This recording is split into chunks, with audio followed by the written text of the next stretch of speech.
Thank you for joining me today on the Moms Who Know podcast, the podcast for moms who know that when they take care of themselves, they can take better care of everyone else. So, I want to talk to you before we get started with the show about guilt and deprivation. I feel like so many of us are living in this back and forth with food where we either eat, but we feel bad about what we've eaten, or we don't eat the things that we want to eat and we feel deprived. There is another way where we find this balance and we really learn what works for our body and what keeps us at a healthy weight for our body, keeps us feeling good, digesting well, and really in great health without feeling deprived. Because when you learn how to take care of your body properly, there's a little wiggle room. There's room for treats and there's room for fun and there's room for life with your family, which is really the purpose of getting in good shape and having good health. If that sounds like a dream come true to you and something that would make your life much better, please join me for Mind Body Transformation Live. You can get all the details at momswhoknowpodcast.com/mind body. I hope you will join me there starting January 1st. Now, today's show is with Dana Palmer. I wanted to have her on the show for a while. She is a personal friend and has so much good stuff to share about holistic health and wellness. So you are really going to enjoy this episode. Hello and welcome to the Moms Who Know podcast. I'm your host, Chanel Nielsen, and my guest today is Dana Palmer. Dana, thanks for being on the show. Thanks for having me. I'm excited. Yeah, I am excited to learn from you. Dana is a holistic health practitioner who lives fairly close to me and who I have seen on a professional basis, and she's helped me with lots of things. I love it. And Dana, just beyond her training as a holistic health practitioner, just has so much wisdom and insight. And I think that a lot of that comes from kind of her background and the way that she views the world. So Dana's been practicing a practicing holistic health practitioner for the last 11 years. She's studied Ayurvedic medicine, energy healing, and all things natural health. She's a mom of 3. And to start off with, Dana, I would love to hear a little bit about what got you into holistic health in the first place, because I know you said originally you had gone to school to be a teacher.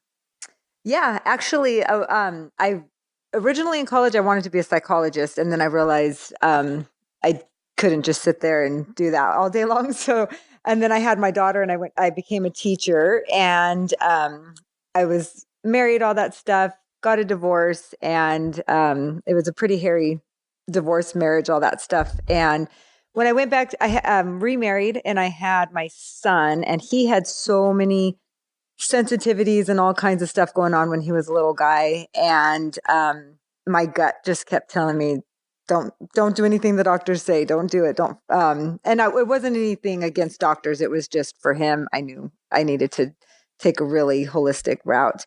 And also for me, I just, for years, they thought I had MS. They thought I had every autoimmune disease.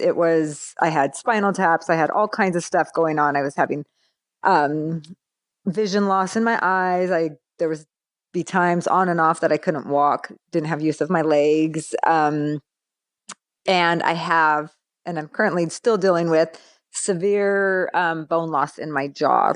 So it was just one health thing after another for years and years. And I decided to go back to school, and I became a holistic health practitioner and learned some different methods of treatments. And one is Namrapad, allergy elimination technique is one of them that I use, and then thought-filled therapy.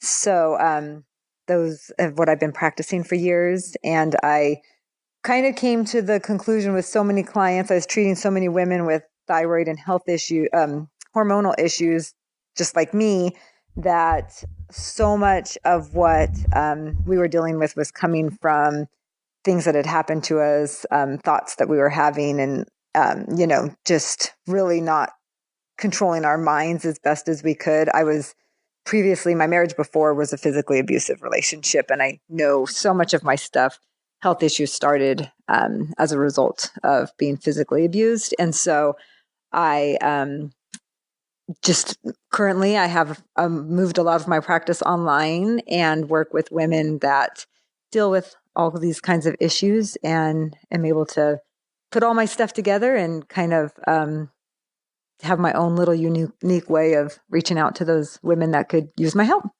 So that's where I'm at today. That's awesome. Okay, so I am really curious. You said when your son was having these health issues, you thought just don't listen to the doctors, like don't do anything the doctors say, but you had not yet studied holistic health. So what was going through your head? Like, don't listen to them, but what was the alternative?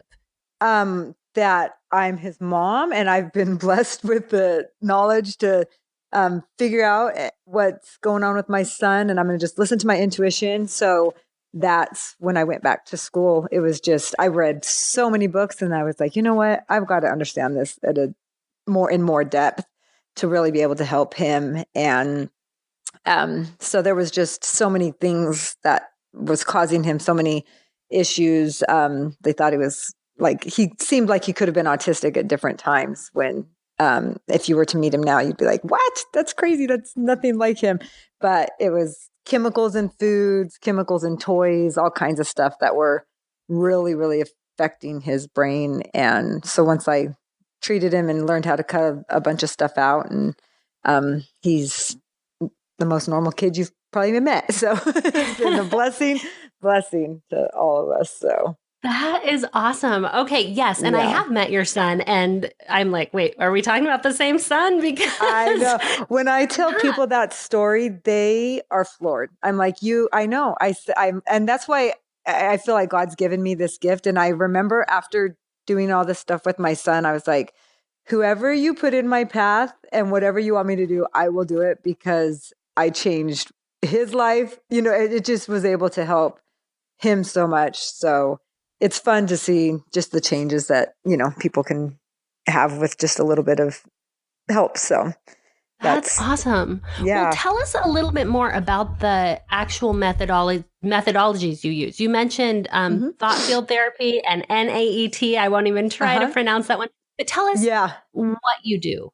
Yeah. So when I work with clients in a physical setting and they want treatments, they're based on Ayurvedic medicine, which is from India, and a lot of ancient Chinese medicine tied together. So it's lots of acupuncture points that I figure out through muscle testing what's causing somebody to have, you know, whatever the issue is, whether it's headaches, sensitivities to foods, things like that. And then we're able to discover, you know, just figure out what that is. And then I do a clearing on them, is what it's called. And they just through acupuncture points and stuff like that. And then they need to avoid whatever the item is for 25 hours while it clears the different organs of their system. And then normally, if they've cleared everything and stayed, you know, consistent through that 25 hours, that item is no longer a problem for them. And so, that's the NAET type of treatment that I do. And then the other one is thought field therapy.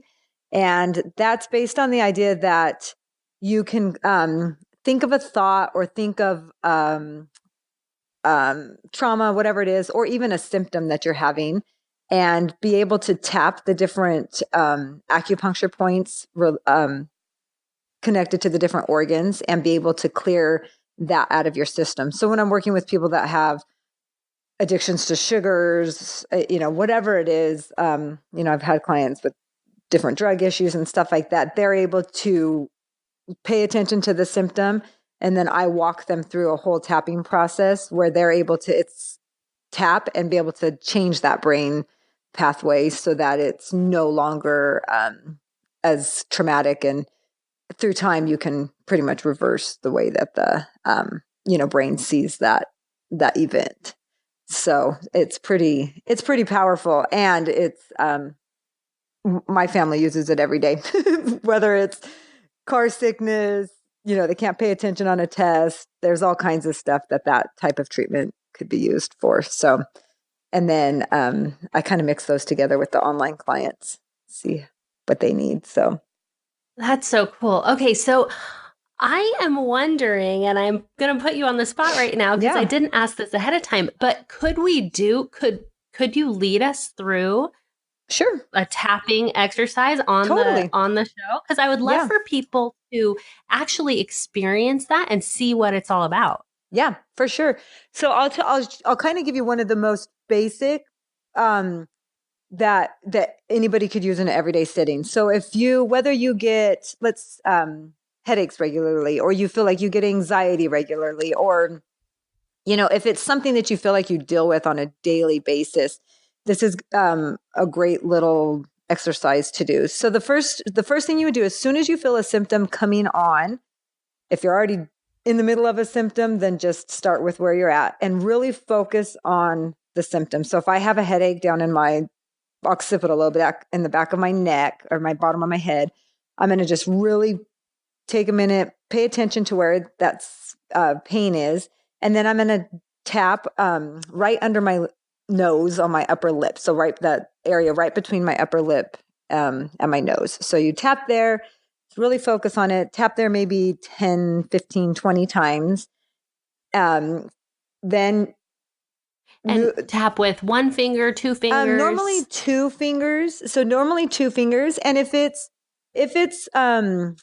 you want to tap where you're not like pounding, but a nice consistent tap so that you're basically trying to wake up the nerve endings in that area. So some people will try to tap really soft, but it's more, you want to, kind of tap into where it kind of penetrates into the skin, the top of the skin level. So your upper lip is going to be your first one. And then the second one, what I would do is move to, we call it the karate chop, because a lot of times we do it with little kids that are having issues concentrating and stuff. But it's where you take the 2 sides of your hands, like you're going to, you're karate chopping something, and you bang them together. You hit them together. So it's down the side along your pinky finger, that whole side of your hand, on either hand. So some people will karate chop the 2 hands together. Some will do it on the edge of a table. And so start with there and go back and forth between your upper lip and the sides of your hand like that when you feel a symptom coming on. And normally you can stop it before it turns into a full-blown migraine, before it turns into a full-blown whatever else it is. If it has anything to do with stomach or digestion, then you want to do those 2, your upper lip and the karate chop the sides of your hand. And then also move to under each of your eyes on your right on that cheekbone, either side.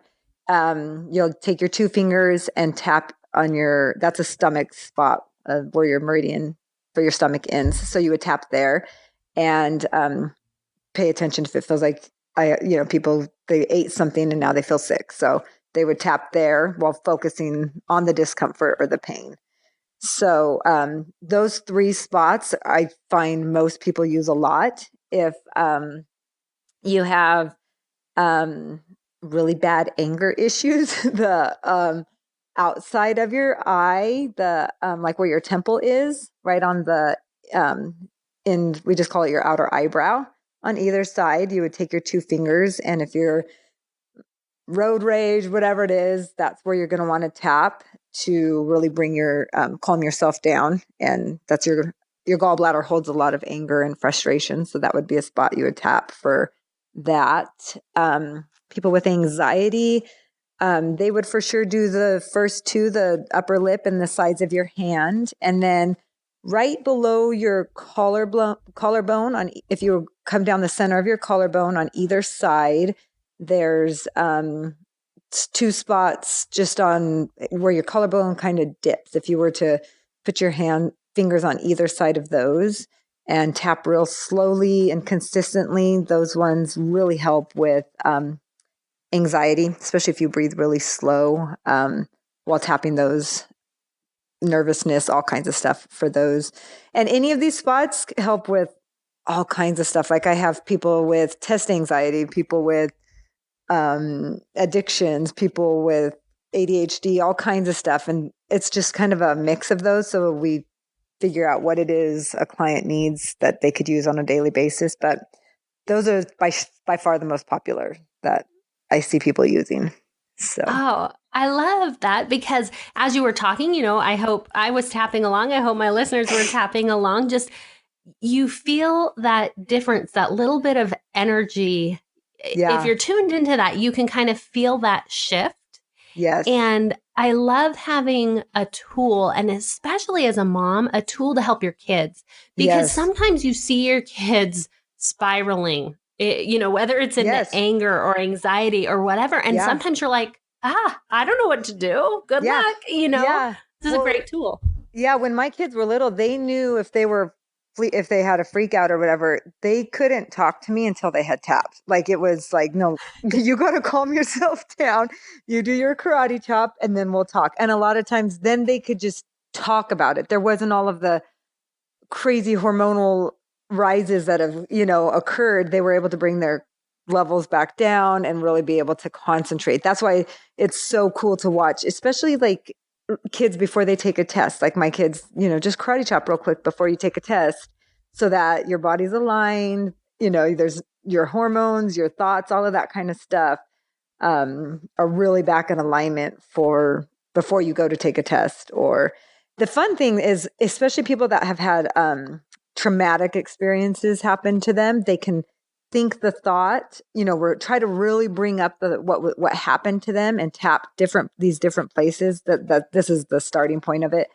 But to really, I'll have people say, that's crazy. It's like, I see it.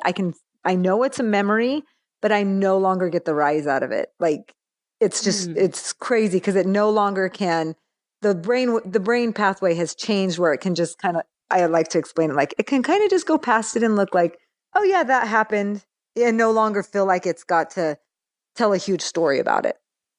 Right. It It's doesn't pretty have all cool. that emotion attached Yes. anymore, it sounds Yeah. like. Yeah. So cool. Yeah. Now, when you were talking about your kids, you mentioned that it kind of affects their hormones and helps them to calm down. I'd love to go deeper into hormones in general, because I know as Mm-hmm. women, and especially as moms, everything changes, and a lot of women are dealing with hormone imbalance. So, can you talk to us just a Yeah. little kind of what you see? So, symptoms that people are coming to you with, what causes it, and then what do we do when it happens? Yeah. Yeah. I think a lot of women, especially, I'll start asking questions like, how are you sleeping? Do you get night sweats? Are you waking up rested? Is your period regular? Like are you craving sugar? Have you put weight on around your stomach? Whatever it is. And, when I start questioning them, they're like, that has to do with hormones? I'm like, actually, yeah, it's a bummer, but like so much of what us women, especially I'm 40. And so a lot of clients are around, you know, 20s, 30s that I see up to, 50s. And a lot of the hormone stuff starts to change. So I just want everybody to like, this is something I think is so profound is just really learning that your body knows what's throwing it out of balance if you would just take a minute to listen. So one of the first things is I try to teach clients is just take a second, ask just listen to your body. If you were to ask the question, what's throwing my hormones off? And you'll at least get an idea whether it's something you're eating, something you're not sleeping good enough, all of those kinds of things. But a lot of it actually starts with your thoughts and, really not letting yourself get a rise out of everything. Because as soon as your body feels stressed, it increases your cortisol level. And then once your cortisol level is raised, then it's like a snowball effect. Then now it's got to try to produce some more testosterone, and then your estrogen and progesterone are thrown off. So it's kind of a balance. Obviously, it's a balancing act for your hormones. But so that's my one first thing I would suggest is for if you feel like you kind of let yourself get into a rabbit hole of negative thoughts, or just analyzing yourself or others that where it's not healthy. That's something I would for sure say to keep an eye on.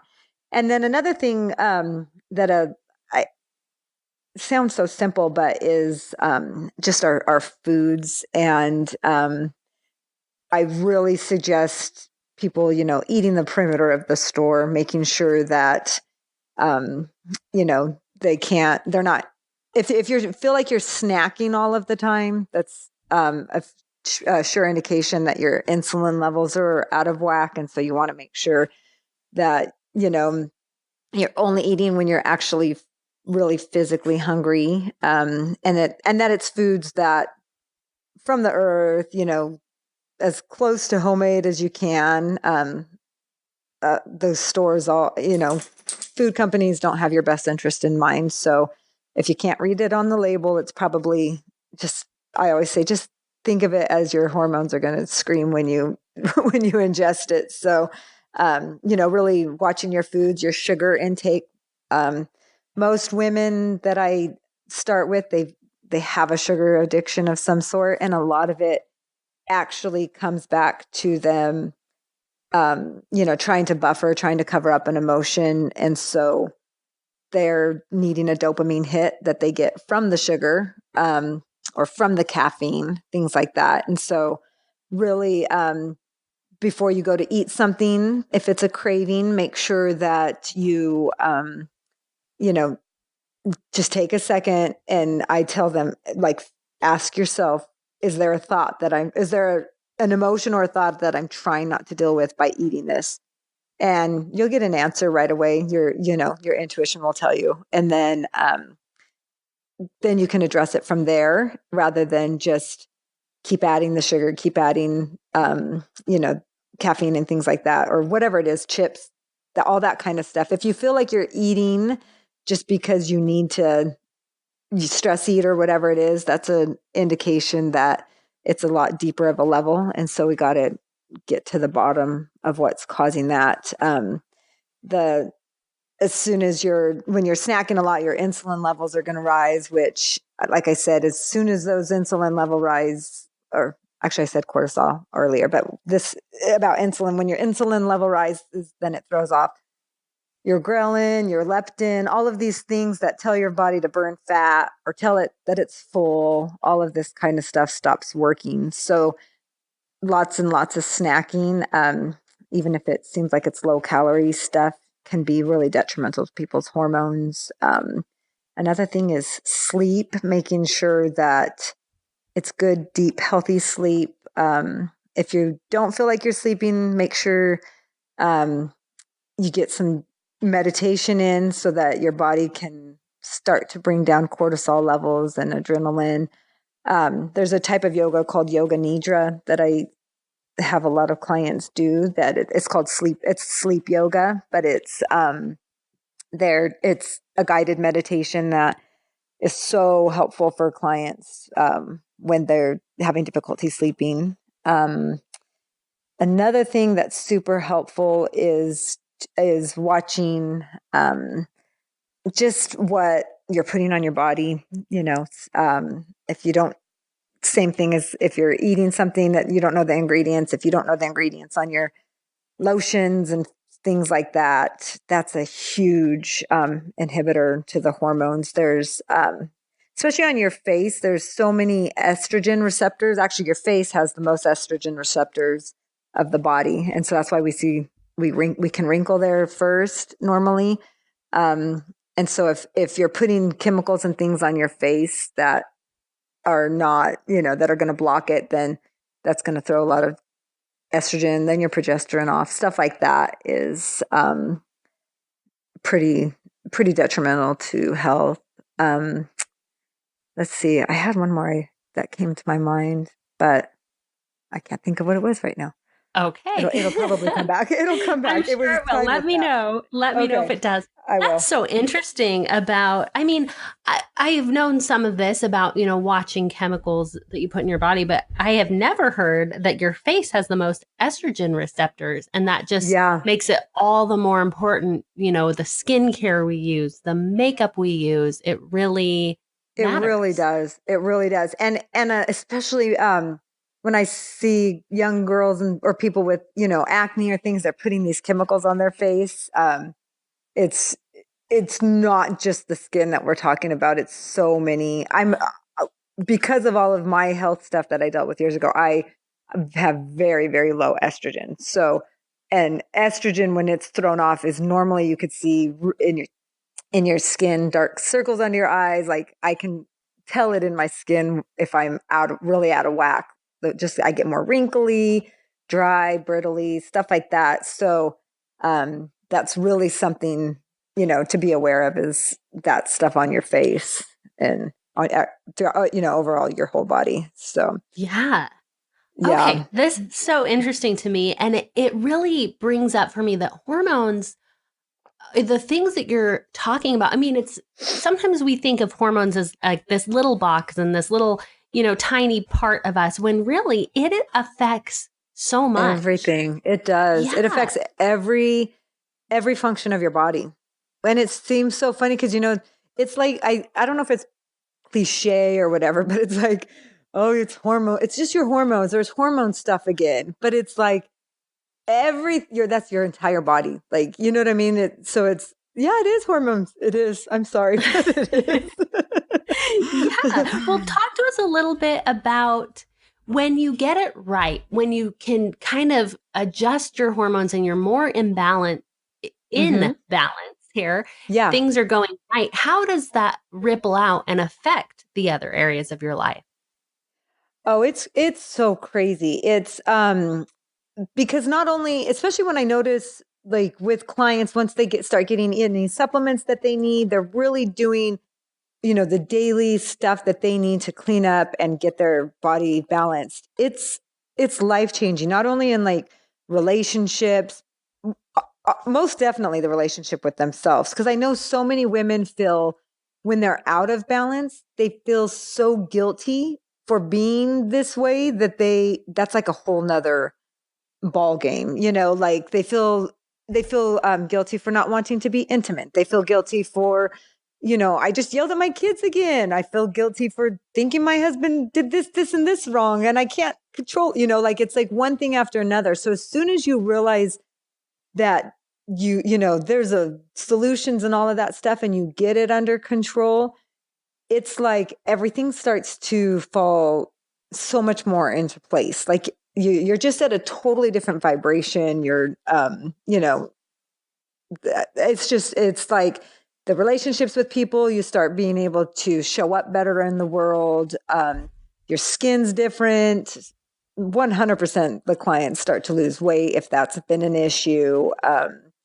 Like when someone realizes that, oh, it's just my estrogen levels are dropping and that's why I'm putting fat around my stomach, then now it sounds so easy and I can just fix it. Like they feel so much more solution oriented rather than I don't know what's going on. It's just hormones, so it affects. I don't know.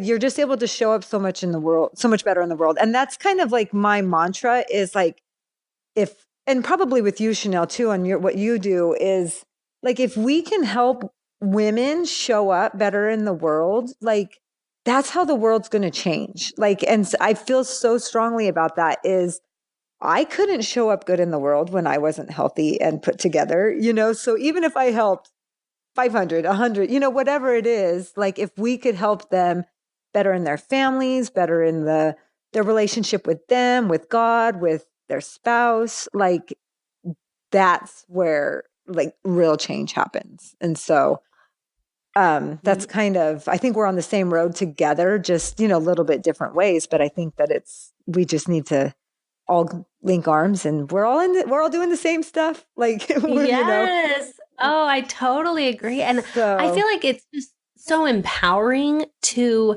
have this conversation and to hear this about hormones and to realize what it will change for people. Because like you were saying, sometimes the guilt comes because we're blaming ourselves. I should have been better. Yes. I should have been more in control of my emotions. I should have done this or done that, or I shouldn't be gaining weight. I shouldn't be snacking. And all these shoulds that we are putting on ourselves when we realize, oh, there's like a physiological component. There's something in my body. And if I can shift that, everything else is going to shift. And then, wow. Yeah. Yeah. And that's what it's so crazy because as soon as you get rid of that because just as women, we like want to show up as best as we can. And when we can't, right, then it's like, we could list a million things we've done wrong, like that we're just made like that for good and for bad. But as soon as we're able to kind of take ourselves out of it and make it just a scientific problem, right? Like, oh, so I thought that thought and it made my cortisol raise. Like, I shouldn't think that thought anymore. You know what I mean? Like, and make it very, very scientific or mathematical even for that fact. So then it's like, I can step out of it and really grasp this more so than when it's all inside of me, all my fault, like. Yeah. And you just feel like out of control. Yes. Like, I don't know even where to start. So yeah, that totally makes sense. Yeah. Well, I think, that's so helpful if you can kind of frame it in that way. So I know people are going to want to learn more from you. Where can they go to get more information? My website is danapalmercoaching.com. So they can go there. And then I actually have a podcast also for it's Balanced Hormones, Balanced Life is what it's called. So, but they can link to it from the website. So awesome. Okay. Well, we will link to that. And then that's cool. Yeah. Your podcast specifically related to this topic. So that's very helpful. Yes. Any final thoughts for us before we go? I just want to tell any woman that's dealing with any of this kind of stuff, just know that you've got help. You've got hope. Like, just listen to those little things and make sure that you're, I really say it's so hard to get out of the guilt and all of that kind of stuff. But just, even if you got to pray for that to, kind of be taken from you, but so that you can take the leaps and bounds that you need to, so that you can put yourself first and show up the best you can in the world. So that's awesome. Good luck to everybody, and look forward to meeting anybody else that needs help. Well, thank you, Dana, so much for teaching us today. You're welcome. Thanks for having me. That was great. Of course. And thank you, everyone, for listening to Moms Who Know. Thanks again, Dana, for being on the show. And I hope you all learned so much from this episode like I did. For show notes, visit momswhoknowpodcast.com. And while you're there, be sure to click the Mind Body link for all the details on Mind Body Transformation Live.